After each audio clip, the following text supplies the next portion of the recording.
Hello साथियों, welcome back to my channel. एक बार फिर से आपका स्वागत है आपके अपने चैनल में।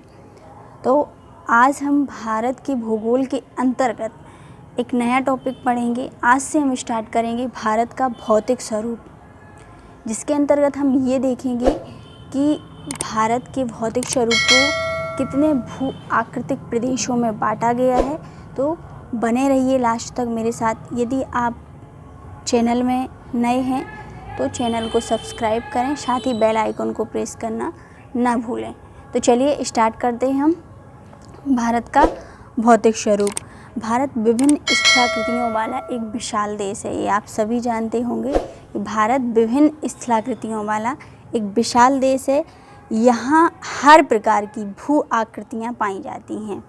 यहाँ पर हर प्रकार की भू आकृतियाँ पाई जाती हैं, जैसे पर्वत, मैदान, पठार, तटीय मैदान, मरुस्थल प्रदेश और द्वीप समूह।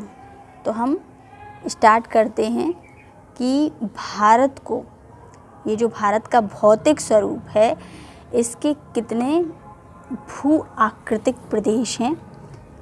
भौतिक संरचना और धरातल के स्वरूप के आधार पर जो भारत के मुख्य भू आकृतिक प्रदेश हैं, ये 6 हैं।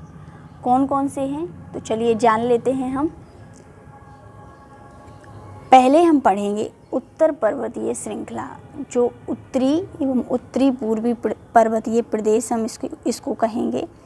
तो भौतिक स्वरूप के अंतर्गत जो पहला भू आकृतिक प्रदेश है, मुख्य भू आकृतिक प्रदेश, वो है उत्तरी एवं उत्तरी पूर्वी पर्वतीय प्रदेश, जिसके अंतर्गत हिमालय के बारे में विस्तार से जानेंगे कि हिमालय का निर्माण किस तरह से हुआ, और इसके अंतर्गत जो भी आएगा उसके बारे में हम पढ़ेंगे अच्छे से।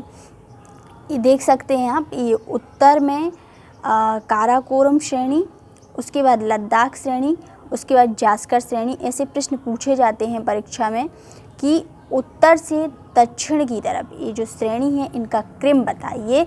तो इस तरीके से हम काराकोरम श्रेणी, लद्दाख श्रेणी और जास्कर श्रेणी ऐसे बताएंगे। तो इसके बारे में भी हम डिटेल से पढ़ेंगे। पहले हम ये जान लेते हैं कि मुख्य भू आकृतिक प्रदेश कौन कौन से हैं। तो पहला हमने जाना कौन, उत्तरी पर्वतीय श्रृंखला या उत्तरी एवं उत्तरी पूर्वी पर्वतीय प्रदेश। अब हम सेकेंड देखेंगे।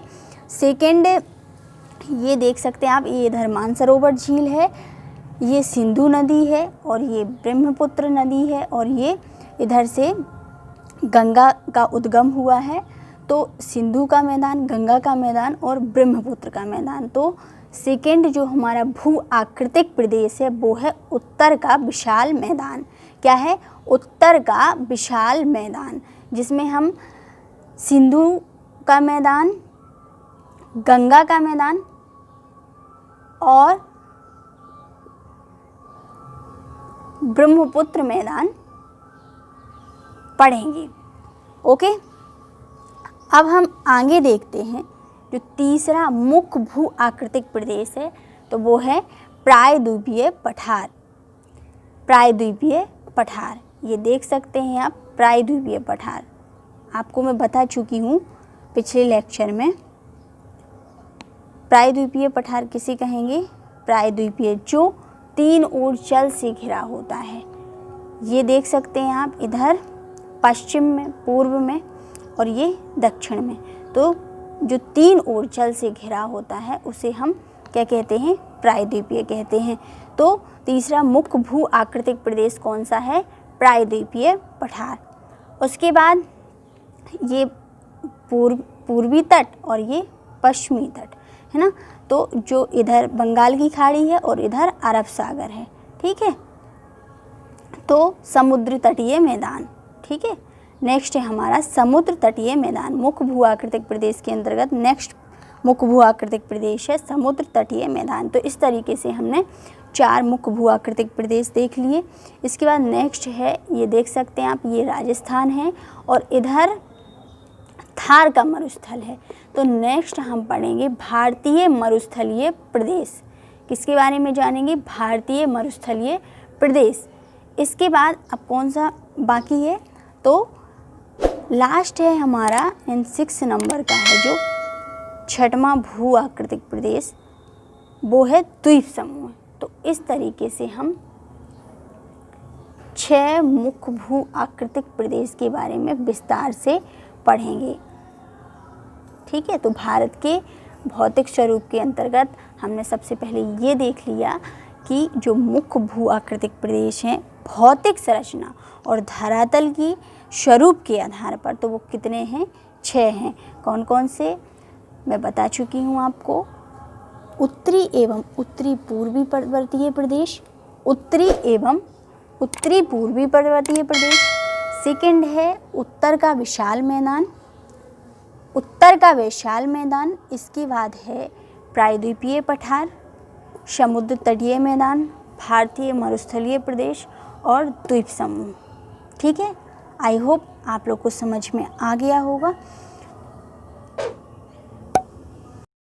तो हम सबसे पहले मुख्य भू आकृतिक प्रदेश के अंतर्गत उत्तरी एवं उत्तरी पूर्वी पर्वतीय प्रदेश के बारे में पढ़ेंगे, जिसके अंतर्गत हम सबसे पहले हिमालय पर्वत के बारे में पढ़ेंगे।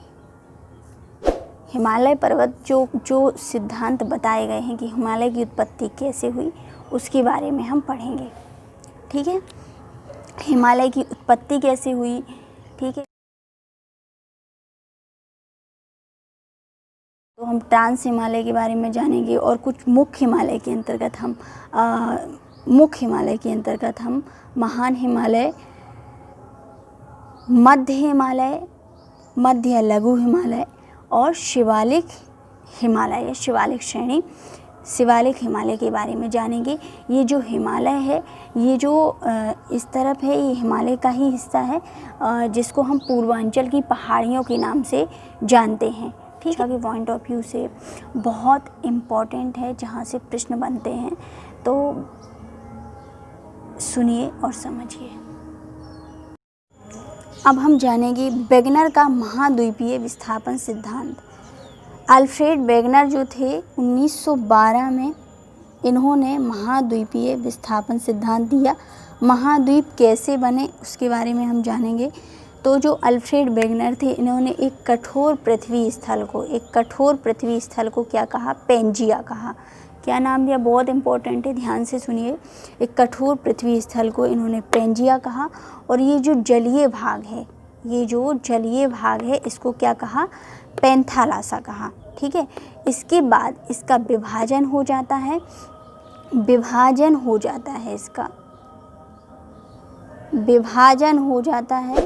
और जो उत्तरी भाग है इसको क्या कहा गया? अंगारा लैंड कहा गया या लॉरेशिया कहा गया उत्तरी भाग को। और जो दक्षिणी भाग है इसको क्या कहा गया? गोंडवाना लैंड कहा गया। ठीक है, और जो ये जलीय भाग है इसको टेथिस सागर नाम दिया गया। क्या दिया गया? टेथिस सागर नाम दिया गया। उसके बाद पुनः विभाजन होता है अंगारा लैंड का। जो पुनः विभाजन जब हुआ तो उसके बाद जो महाद्वीप बने उसको देखिए आप। तो जो अंगारा लैंड का जब पुनः विभाजन होता है तो इससे जो महाद्वीप बने वो कौन कौन से हैं? उत्तरी अमेरिका। मानचित्र जरूर रखें सामने, आपको अच्छे से समझ में आएगा उससे। देखिए, जो सबसे पहले महाद्वीप बने उसमें कौन कौन से हैं अंगारा लैंड के विभाजन के बाद? तो उत्तरी अमेरिका, यूरोप, उत्तरी एशिया और जो ग्रीनलैंड है ये क्या है? अंगारा लैंड का अवशेष है। ठीक है, तो इस तरीके से उत्तरी अमेरिका, यूरोप और उत्तरी एशिया। ठीक है, इसके बाद जो इसका पुनः विभाजन होता है तो वो जो महाद्वीप बने वो कौन कौन से हैं? तो दक्षिणी अमेरिका, अफ्रीका, दक्षिण एशिया, ठीक है, और ऑस्ट्रेलिया और अंटार्कटिका। ठीक है, दक्षिणी अमेरिका, अफ्रीका, दक्षिण एशिया, ऑस्ट्रेलिया और अंटार्कटिका। आई होप आप लोग को अच्छे से समझ में आया हो। ठीक है, तो इस तरीके से हमने देख लिया कि वेगनर का महाद्वीपीय विस्थापन सिद्धांत है जो वो क्या है। ठीक है, किस तरीके से महाद्वीप का विस्थापन हुआ उसके बारे में हमने जान लिया। अब हम आगे देखते हैं। अब हम ये देखेंगे हिमालय की उत्पत्ति कैसे होती है। ठीक है, हिमालय की उत्पत्ति के सिद्धांत के बारे में पढ़ेंगे। ठीक है, तो देखते हैं हम सबसे पहले कोबर के भूसन्नति सिद्धांत के बारे में हम जानेंगे। ठीक है, हिमालय का निर्माण एक लंबे भूगर्भिक ऐतिहासिक काल के दौरान संपन्न हुआ है, ये आप सभी जानते हैं। ठीक है, इसके निर्माण के संबंध में जो कोबर भूसन्नति सिद्धांत है और इसके बाद हम एक पढ़ेंगे हैरी हेस का प्लेट विवर्तन की सिद्धांत। तो ये जो सिद्धांत है ये सर्वाधिक मान्य है। तो चलिए हम देखते हैं सबसे पहले कोबर का भूसन्नति सिद्धांत। ठीक है, तो इसमें ऐसा कहा गया है जो ये उत्तर में अंगारा लैंड है और दक्षिण में गोंडवाना लैंड है। ठीक है, तो ये जो टेथिस सागर जिसको हमने पढ़ा था, तो ये जो टेथिस भूसन्नति है, ठीक है, टेथिस भूसन्नति, तो इसमें क्या होता है जो अंगारा लैंड के अवसाद हैं और गोंडवाना लैंड के अवसाद हैं। जैसे हम जानते हैं जब नदियों का बहाव होता है तो नदियाँ अपने साथ अवसाद, कंकड़, पत्थर लेकर आती हैं। ठीक है, तो इस तरीके से यहाँ पे अवसाद जमा हो जाता है। ठीक है, और इस तरह एक गति होती है। ठीक है, गति होती है, यहाँ पे अवसाद जमा हो जाते हैं और चट्टानें बन जाती हैं, चट्टानें बन जाती हैं। ठीक है, तो इन्होंने ऐसा कहा है कि जो जब अवसाद जमा होता है एक गति होती है। ठीक है, तो यहाँ पे जो पर्वत का निर्माण होता है, ठीक है, तो हिमालय पर्वत है, हिमालय पर्वत